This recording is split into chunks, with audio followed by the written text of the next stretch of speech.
how to deal with individual as well as insolvency related to partnership firms. That is under Insolvency and Bankruptcy Code of 2016. To know more about it, stay tuned till end. Before even proceeding to the video, do not forget to subscribe to our channel, tap the bell icon to receive our latest notifications. Please note, under Insolvency and Bankruptcy Code, since we have discussed it, it is primarily the law which consolidates the entire gamut of insolvency legislations which was there in India, which was focusing primarily individual insolvencies as well as corporate insolvencies. The individual insolvencies were dealt with the Provisional Insolvency Act as well as Presidency Town Insolvency related laws.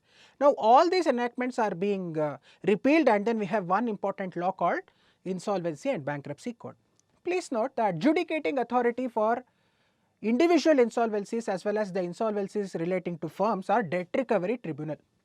Please note, insolvency professionals are allowed to appear even before the Debt Recovery Tribunal. Please note, the objective of the Insolvency and Bankruptcy Code is not to directly call a person bankrupt. The objective is to give him an opportunity for resolving his position from the insolvency. So, there is something called Insolvency Resolution Plan.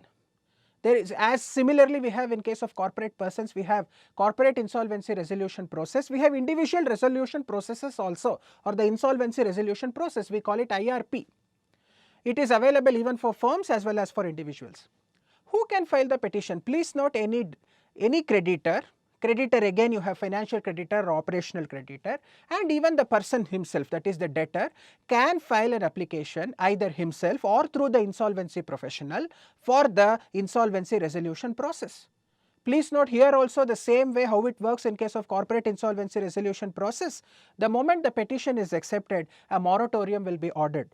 A moratorium is temporary in nature, and then it will be for a specific period, so that there will be a ban on fresh petitions against that particular person. The objective is, in the whole period which is being fixed for the resolution process, he should completely concentrate on that to overcome from the situation. He should not be disturbed with any other kinds of petitions or any regulatory authority sending notices on him. That is the basic objective of moratorium. Here also the objective is to ensure that within 180 days from the date of submitting the petition, the whole resolution process has to be completed. Please note, here what happens, once the petition is accepted, if it is not given through the resolution professional, first appointment of resolution professional has to happen. Who is a resolution professional? He should be an insolvency professional. He can be appointed as a resolution professional. What is his primary activity?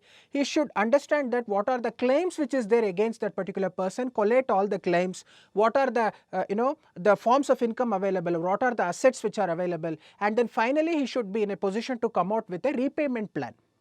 If he is able to repay all his debts according to whatever which is being submitted, according to the repayment plan, if he is successful in repaying the plan and discharging the liabilities, then the Debt Recovery Tribunal will give him a discharged order. That means he is discharged as an insolvent, so that he is no more an insolvent, he is no more a bankrupt. That is the basic objective of taking a discharge order. If he is not successful in making the repayment, and if he has no sources of income at all, then the court will pass an order and he will be considered as an undischarged insolvent. Undischarged insolvency leads to bankruptcy or declaring him as a bankrupt. Now, one more important process is also available. It is called a fast track insolvency process or a fresh start scheme. Please note, fresh start scheme is something like procedurally which is being given, where it is applicable only to specific categories of individual as well as firms who meet the criteria which is being prescribed. So that we have all the all other conditions relating to the insolvency resolution process will continue even at the fresh start scheme. Fresh start scheme, nothing but the previous one is unsuccessful or it is being completed or partially it is completed, then again an opportunity will be given under fresh start scheme for them to come forward and then continue the activity of the resolution process. So this is how under Insolvency and Bankruptcy Code, individual insolvencies as well as insolvencies relating to the firm will be looked at.